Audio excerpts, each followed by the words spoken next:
The night they ambushed me, I thought I was just going home for dinner. It was my mother's idea, or so I assumed. She'd texted the group chat, "Dinner Sunday. Everyone. No excuses." I hadn't been home in weeks. Too much work, too many late nights at the warehouse, too many client delays and supplier excuses. But I missed my nieces. I missed the garden. And if I was being honest, part of me wanted to be around people who remembered what my face looked like before stress carved into it. So I went. I wore the soft gray sweater I always wore around family, the one without shape or statement. I brought a bottle of wine. I even made myself say out loud in the car, "Just dinner."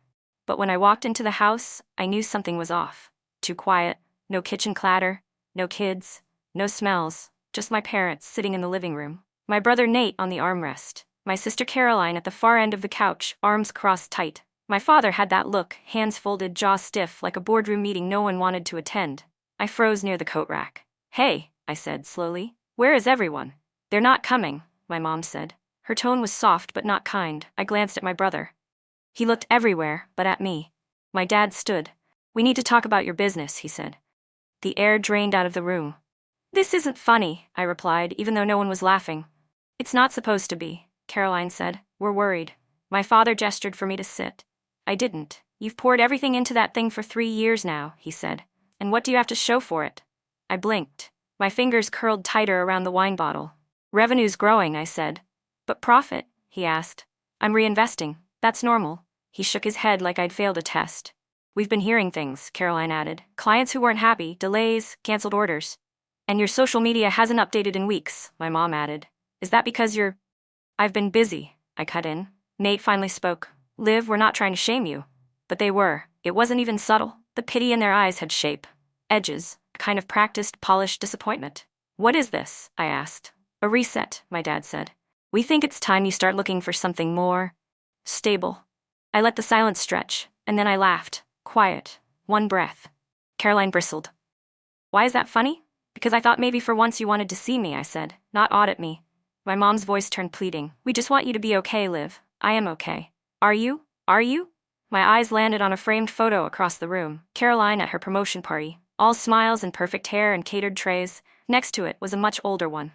Me, age 9, holding a handmade cardboard store sign, Liv's tiny shop, selling bookmarks and hand-drawn coupons. They all laughed at that picture when I was a kid.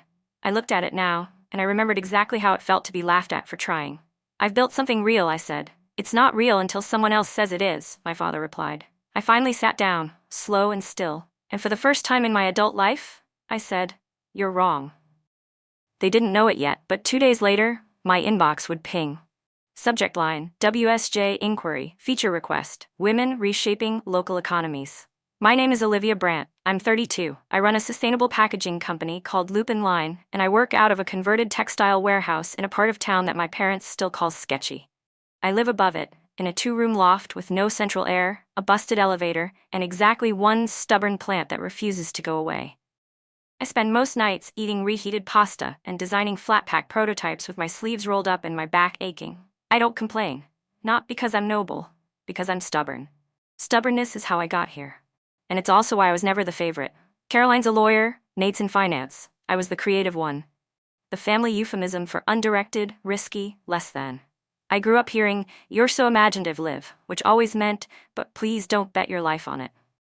They weren't cruel, they were strategic. They offered advice when I didn't ask, lectures when I needed space, and pity disguised as praise when I needed belief. It started young.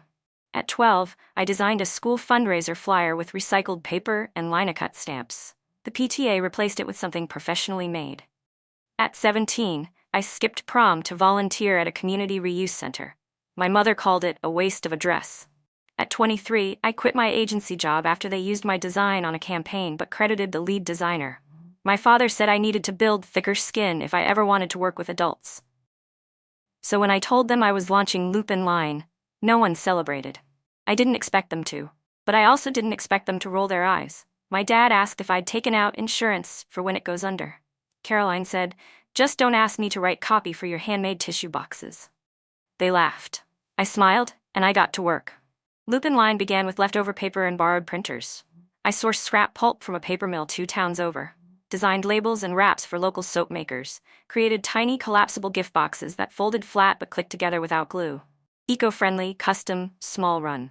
Clients trickled in, a candle brand, a flower subscription box, a vegan chocolatier.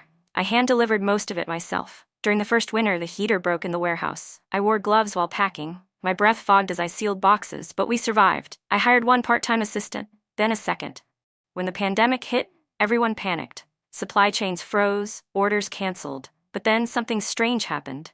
People started caring about packaging again, not just the look, but the waste. I leaned in, pitched a no-tape shipping sleeve to a podcasting tea brand, created compostable pouches for an herbalist going viral on TikTok. By year 2, I had 50 recurring clients. By year 3, we crossed $200K in annual revenue. Not massive, but solid, real. And yet, every time I posted an update, the family ignored it. Every time I shared a win, silence. Except for once. I posted a photo of my new laser cutter and captioned it, "Late nights and big dreams." Caroline commented, "Must be nice to have free time." That comment stayed up for 5 hours before she deleted it.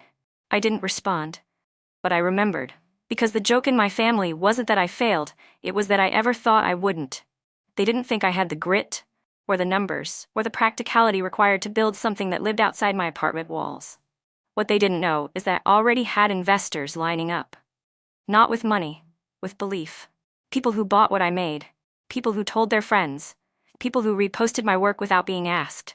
People like Leah Martin, the freelance journalist who reached out one afternoon asking to chat about packaging, purpose, and female founders doing it scrappy. I'd almost missed her email. I was elbow deep in recycled paper fiber and lemon oil cleaner. My assistant Nyla had flagged it. Liv?" she said, holding out her phone. "Is this real?"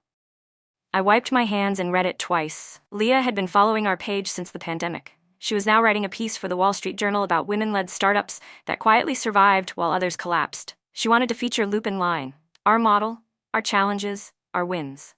I reread the subject line, WSJ inquiry, feature request, women reshaping local economies. I didn't cry, but I sat down hard on the concrete floor. Nyla laughed. "Girl, now we buy heaters." We did. We bought 2. I spent the next week prepping like it was a college entrance interview. I pulled our best designs, cleaned the walls, repainted a few of the shelves. Leah came with a photographer and a voice recorder and asked real questions. "Why this?" she asked. "Because no one else was making space for businesses like mine," I said. She nodded. The photos were raw. Me standing between shelves of flattened boxes, my locket necklace peeking out from a dust-smudged hoodie.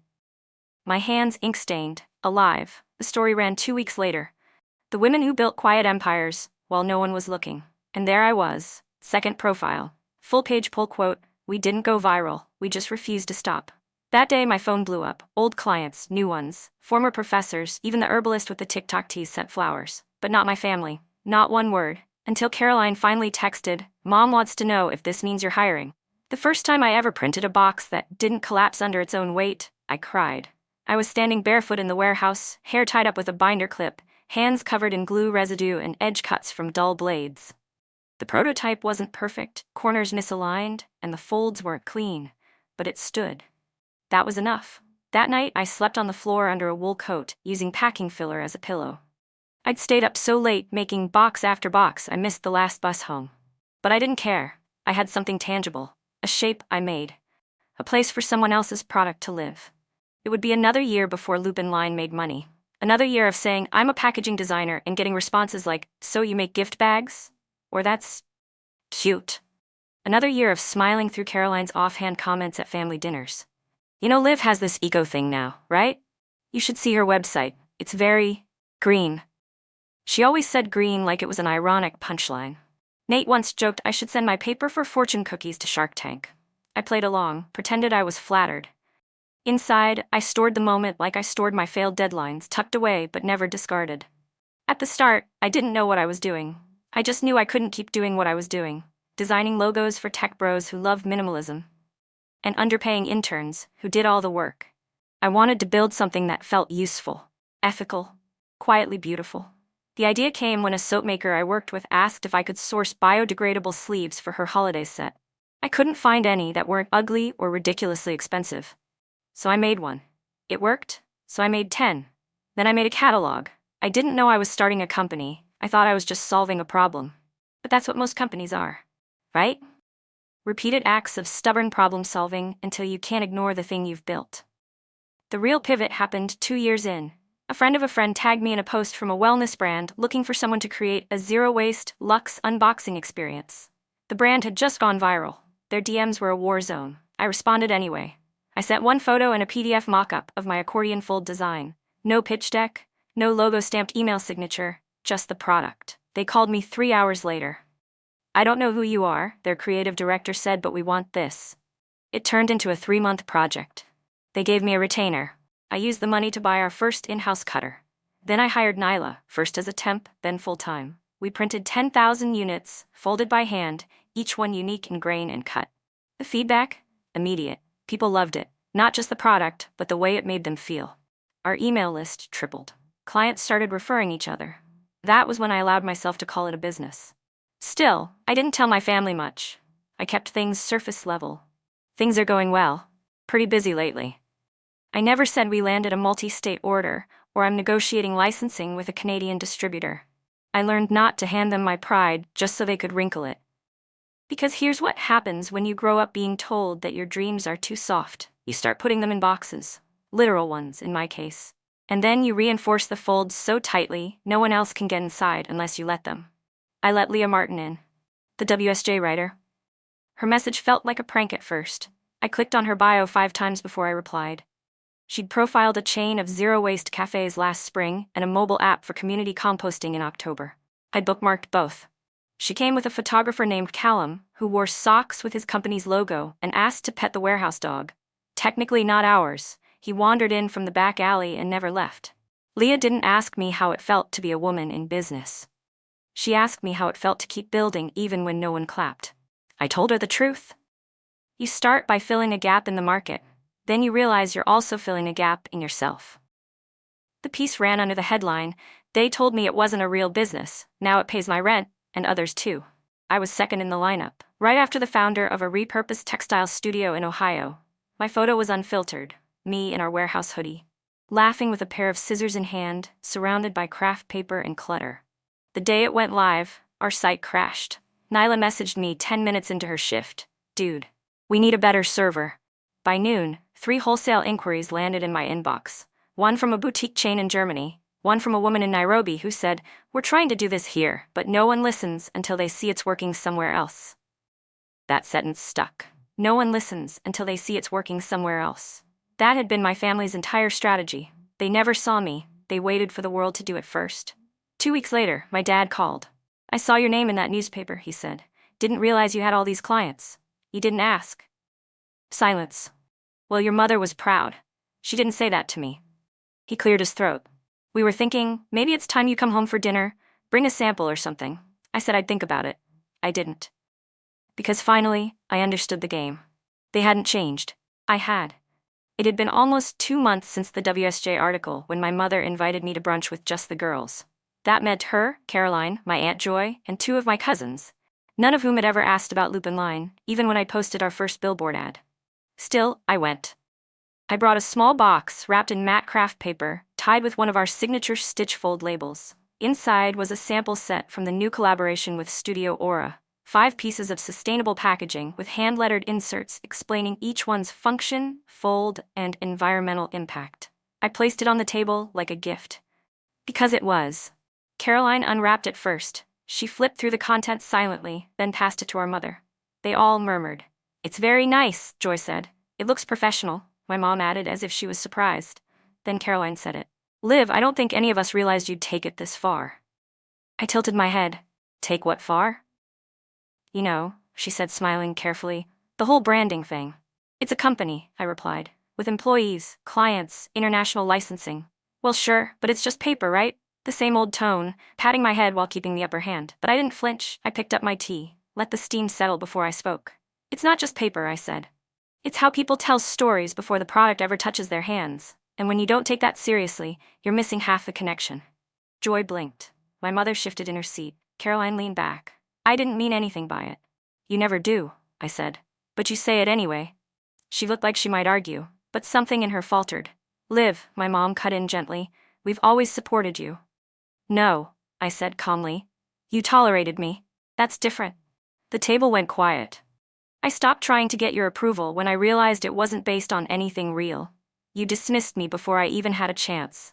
You decided I'd fail, and when I didn't, you decided it wasn't big enough to matter. My mother's lips parted, then closed. Caroline looked out the window. I came here, I continued, because I thought maybe you wanted to see me, not as the backup daughter, not as the experiment, but as someone who did something hard and made it stick. Joy cleared her throat. I think what your mom meant. I know what she meant, I interrupted. I'm just tired of pretending the silence was support. I stood up. I brought the samples because I wanted to share something I'm proud of, not to be measured. I took a 20 from my wallet, left it under my untouched croissant, walked out. No one followed. That night, back at the studio, I found the locket again. It had fallen behind a drawer, the same one I wore the day I filed my business license. Inside was the tiny folded note I wrote to myself back then. Make this mean something, even if no one notices. I refolded it, but I didn't put the locket back on. Instead, I set it inside the original box Caroline mocked, the one on my shelf. Side by side, they looked like chapters from different books, finally shelved together. The next morning, I came in early. I drafted a thank you message to our new logistics partner in Belgium, replied to 2 podcast requests. Then I sent a message to my PR consultant. Let's do the Built While Ignored campaign. I'm ready. I didn't go back for dinner. Instead, I sent them a box, one of our new ones, fold flat, stitch locked, made from post-consumer board, printed in subtle fog blue ink with the lupin line emblem we embossed just last quarter. Inside, I placed 3 things: a printed copy of the Wall Street Journal article, a tiny jar of calendula hand-balmed from our first client, and a folded note that simply said, "For when you're ready to stop calling this a phase." I didn't sign it. It wasn't meant to provoke. It was closure, neat and compressed, just like everything I'd spent years designing. They didn't call. No one replied. But the following Sunday, during a Zoom call for Nate's birthday, I saw the box behind my mother, resting on the top of her living room shelf, next to the wedding china she never used. The article faced outward. The lid was slightly open. That was enough. By then, Lupin Line was no longer fighting to be seen. We were visible, fully, loudly, undeniably visible. We'd just completed the early production phase of our biggest order to date, 20,000 custom units for a global wellness brand, launching their new refillable product line.